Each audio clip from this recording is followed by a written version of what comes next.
ah, na-assign sa SRTS, Scout Ranger Training School, or sa Scout Ranger Regiment. So, dito tayo ngayon sa survival lane ng SRTS School. So, punta tayo dito ko ginawa lahat ng mga para sa field craft and survival. So, punta tayo dito sa lugar ko na area ng survival. Welcome kayo dito sa ginawa ko na trap sa field craft and survival. Nandito lahat ng klase-klaseng paano ka mabuhay sa bukid, sa bundok, kung mangyari man na gusto na walang kagamitan dito sa lugar na to.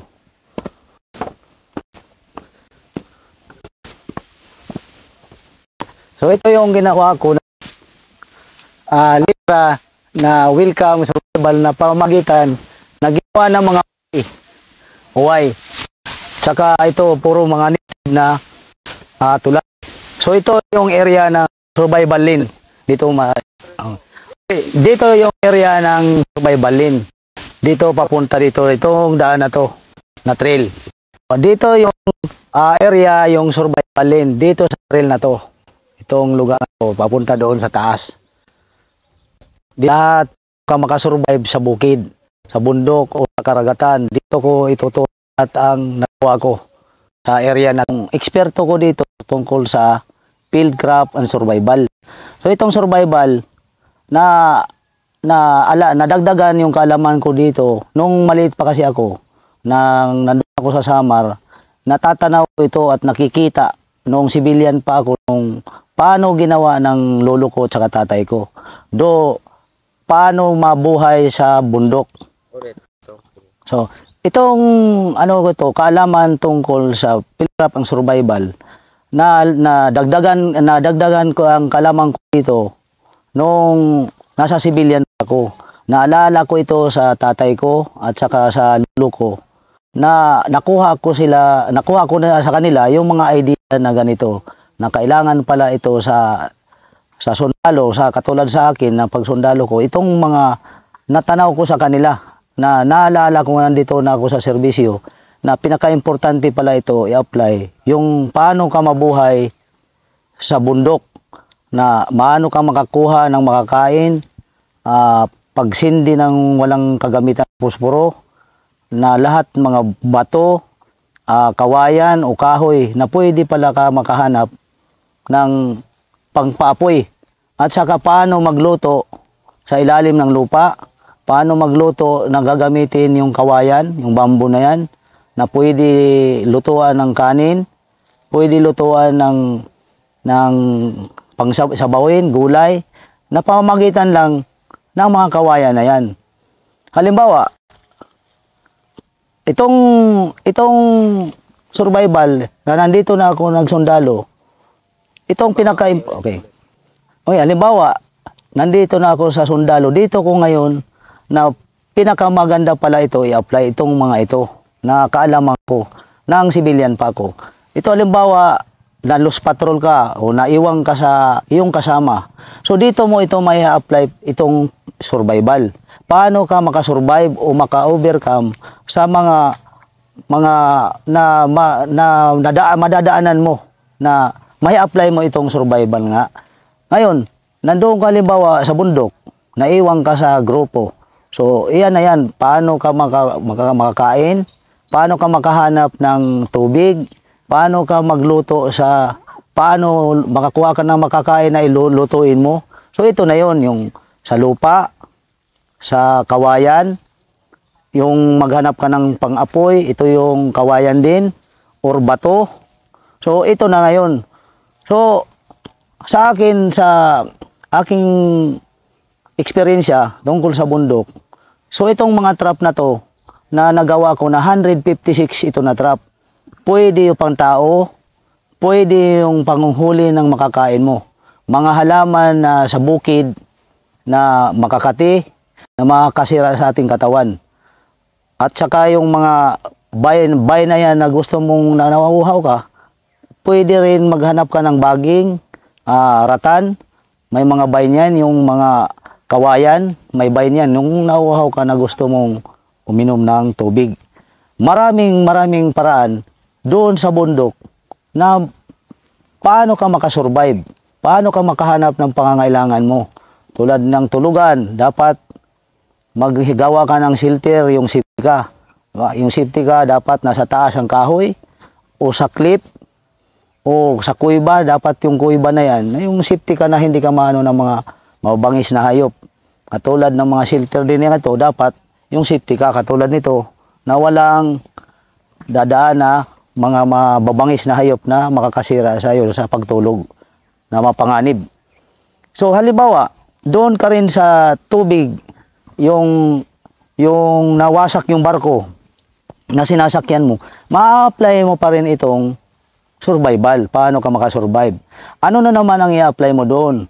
Maraming makakain sa dagat, marami ring nakakalason sa dagat, marami ring yung hindi dapat mong kainin na mga makamandag. Tulad itong mga stonefish, yung sea snake. Yan ang mga... Staff Sergeant Chunchune. Ako po yung Assistant Team Sergeant sa Survival. At saka si Sergeant Dumalig. Yun po ang member ng NCU sa Survival. Dito po tayo sa Special Forces School. Kung makikita yung mga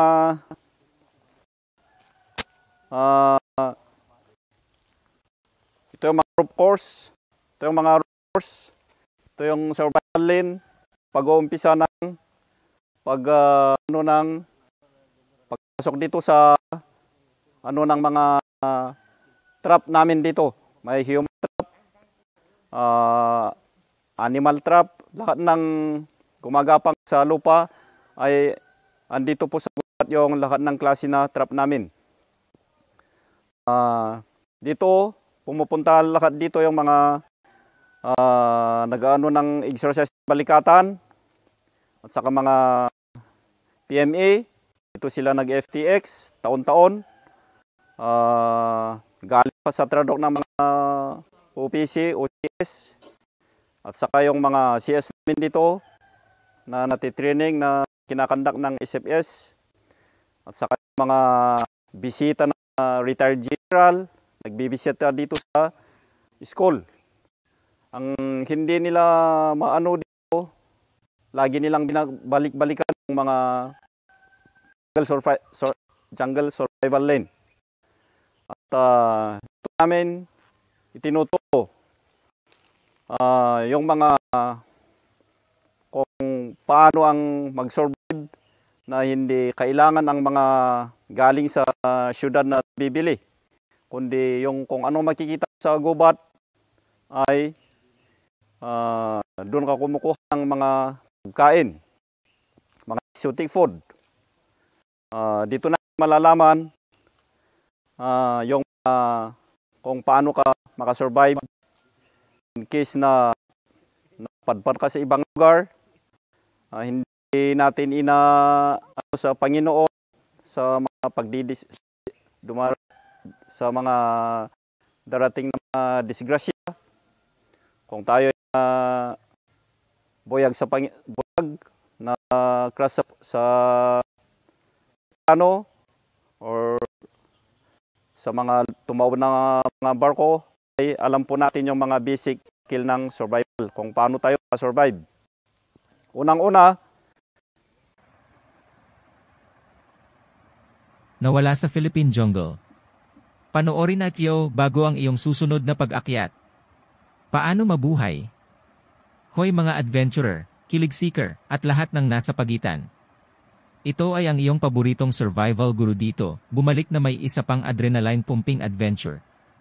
Ngayon, kami ay nakikipagsapalaran ng malalim sa gitna ng kagubatan ng Pilipinas, isang mundong puno ng kakaibang wildlife, sinaunang mga lihim, at hindi kilalang kagandahan.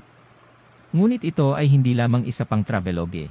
Ito ay isang gabay sa kaligtasan na idinisenyo upang bigyan ka ng mga kasanayan at kaalaman na kailangan mo upang masakop ang ligaw. Kaya, buckle up, dahil ang mga bagay ay malapit ng maging ligaw. The Call of the Wild, picture this. Isipin na naglalakad ka sa nakamamanghang bulubundukin ng Sierra Madre, ang backbone ng Luzon. Makapal ang hangin sa halimuyak ng mamasa-masa na lupa at mga kakaibang pamumulaklak. Nagdadaldalan ang mga unggoy sa canopy sa itaas, at ang isang nakatagong talon ay nagpapadala ng simponya ng tunog na umaalingaw-ngaw sa makakapal na mga dahon. Naliligaw ka sa magic ng sandali nang bigla mong napagtanto na naligaw ka ng landas. Ang araw ay nagsisimula sa kanyang pagbaba, pagpinta sa kalangitan na may maapoy na kulay ng orange at pula, at ikaw ay nag-iisa. Dumating ang panik. Nawala sa paraiso, maaaring mangyari sa iyo. Bagamat ang isang sitwasyon ng kaligtasan ay maaaring mukhang isang bagay na nakalaan para sa mga aksyon na pelikula o reality TV, ang katotohanan ay maaari itong mangyari sa sinuman. Ang isang maling pagliko, isang hindi inaasahang bagyo, o isang simpleng maling pagkalkula ay maaaring mabilis na baguhin ang isang masayang pakikipagsapalaran sa isang labanan para sa kaligtasan. Ngunit huwag matakot, mga kapwa-adventurer. Gamit ang tamang mindset at ilang mahahalagang kasanayan, maaari mong gawing isang epikong kwento ng katatagan at pagiging maparaan ang nakakatakot na sitwasyong ito. Iyong mindset, ang ultimate survival tool. Bago tayo sumisid sa kuro-kuro ng jungle survival, pag-usapan natin ang pinakamahalagang tool sa iyong arsenal, ang iyong mindset. Tandaan, ang iyong saloobin ay maaaring mga hulugan ng pagkakaiba sa pagitan ng buhay at kamatayan. Kapag nahaharap sa kahirapan, madaling sumuko sa takot at kawalan ng pag-asa. Ngunit ang tunay na nakaligtas ay tinatanggap ang hamon, tinapik ang kanilang panloob na lakas at determinasyon.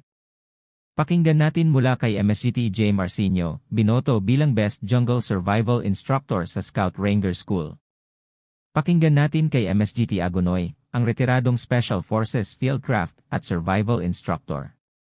Isipin ang mga AETA, ang mga katutubo ng Pilipinas.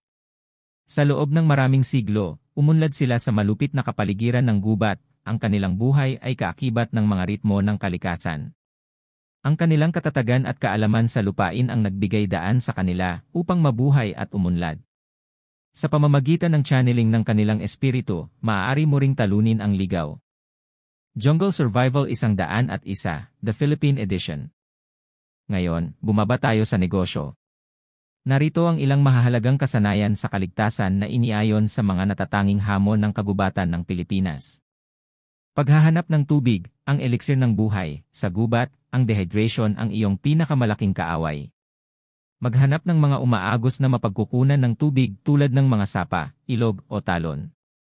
Tandaan, ang malinaw na tubig ay hindi palaging nangangahulugan ng ligtas na tubig. Kung maaari, pakuluan o salain ang tubig upang maalis ang mga nakakapinsalang bakterya at mga parasito. Maaari mo ring subukan ang pag-ani ng tubig ulan o hamog. Pagtatayo ng silungan, your jungle home, pinoprotektahan ka ng isang silungan mula sa mga elemento at nagbibigay ng pakiramdam ng seguridad. Maghanap ng mga natural na kanlungan tulad ng mga kuweba o mga batong overhang. Kung hindi available ang mga yon, gumawa ng simpleng linto gamit ang mga sanga at dahon. Ang susi ay upang makahanap ng isang tuyo, mataas na lugar na nag-aalok ng proteksyon mula sa hangin at ulan. Pagsisimula ng sunog, ang iyong beacon of hope, apoy ang iyong lifeline sa gubat. Nagbibigay ito ng init, nagluluto ng iyong pagkain, naglilinis ng tubig, at mga senyales para sa tulong. Magtipon ng tuyong tinder, tulad ng balat ng nyog o balat, pagsisindi, maliit na sanga, at panggatong, mas malalaking sanga. Gumamit ng fire starter o gumawa ng friction gamit ang mga stick upang mag-apoy ang tinder. Panatilihing maliit at madaling pamahalaan ang apoy. Pangitain para sa pagkain, bounty ng kalikasan. Ang gubat ng Pilipinas ay isang kayamanan ng mga nakakain na halaman at insekto. Gayunpaman, mahalagang malaman kung ano ang iyong kinakain. Matutong tumukoy ng mga ligtas at masustansyang opsyon tulad ng mga ligaw na berry, prutas, nakakain na dahon, at kahit ilang uri ng insekto tulad ng mga kuliglig at tipaklong. Iwasan ang mga mushroom maliban kung talagang sigurado kang ligtas silang kainin. Navigation, paghanap ng iyong daanan na wala sa gubat. Huwag magpanik. Gamitin ang araw, mga bituin, o lumot sa mga puno upang matukoy ang direksyon. Kung mayroon kang mapa at kompas, gamitin ang mga ito. Ngunit kahit nawala ang mga tuol na ito, subukang alalahanin ang mga landmark, ang pangkalahatang direksyon na iyong tinatahak, o anumang natatanging tampok ng landscape. Tip sa bonus, matuto mula sa mga lokal. Kung nagpaplano ka ng isang jungle adventure, isaalang-alang ang pagsali sa isang guided tour na pinangunahan ng mga katutubo. Nagtataglay sila ng malalim na kaalaman sa lupain, mga yaman nito, at mga panganib nito. Maaari mong matutunan kung paano tukuyin ang mga halamang panggamot, bumuo ng mga bitag mula sa mga likas na materyales, o kahit na mag-navigate gamit ang mga banayad na pahiwatig sa kapaligiran. Beyond the Philippines, Jungle Survival Anywhere. Bagamat nakatuon kami sa kagubatan ng Pilipinas, ang mga kasanayang ito sa kaligtasan ng buhay ay naaangkop sa anumang tropikal na kagubatan, maging sa Amazon Rainforest, sa mga kagubatan ng Borneo, o sa makakapal na kagubatan ng Papua New Guinea. Mga karagdagang tip at trick. Manatiling kalmado, ang pagkasindak ay nakapipinsala sa paghuhusga at nag-aaksaya ng enerhiya. Huminga ng malalim at suriin ang sitwasyon. Magtipid ng enerhiya, huwag i-overexercise ang iyong sarili. Pabilisin ang iyong sarili at magpahinga kung kinakailangan. Signal para sa tulong, gumawa ng malaking apoy, gumawa ng mga senyales ng usok gamit ang mga berdeng dahon, o gumamit ng salamin upang mag-flash ng sikat ng araw. Manatiling hydrated, ang dehydration ay isang seryosong banta sa gubat. Uminom ng tubig ng regular kahit na hindi ka nauuhaw. Mag-ingat sa wildlife, magkaroon ng kamalayan sa iyong paligid at iwasan ang pagpukaw ng mga ligaw na hayop. Karamihan sa mga hayop ay iwasan ka kung hindi mo sila pinagbantaan. First aid, mag-pack ng pangunahing first aid kit at alamin kung paano gagamutin ang mga karaniwang pinsala tulad ng mga sugat, paso, at kagat ng insekto. Tandaan! Ang paghahanda ay susi, magsaliksik sa lugar na iyong tuklasin, mag-empeke ng tamang gamit, at ipaalam sa isang tao ang iyong mga plano. Walang iwan na bakas, igalang ang kapaligiran at bawasan ang iyong epekto. Kaya, nariyan ka na, mga kapwa adventurer. Gamit ang mga mahahalagang kasanayan sa kaligtasan ng buhay at isang never say die na saloobin, handa ka nang harapin ang kagubatan ng Pilipinas o anumang kagubatan na umaakit. Tandaan, ang ligaw ay hindi isang bagay na dapat katakutan, ngunit iginagalang at pinahahalagahan. Kaya humayo, galugarin, at yakapin ang pakikipagsapalaran. Manatiling ligtas, manatiling ligaw, at hanggang sa susunod, maligayang paggalugad.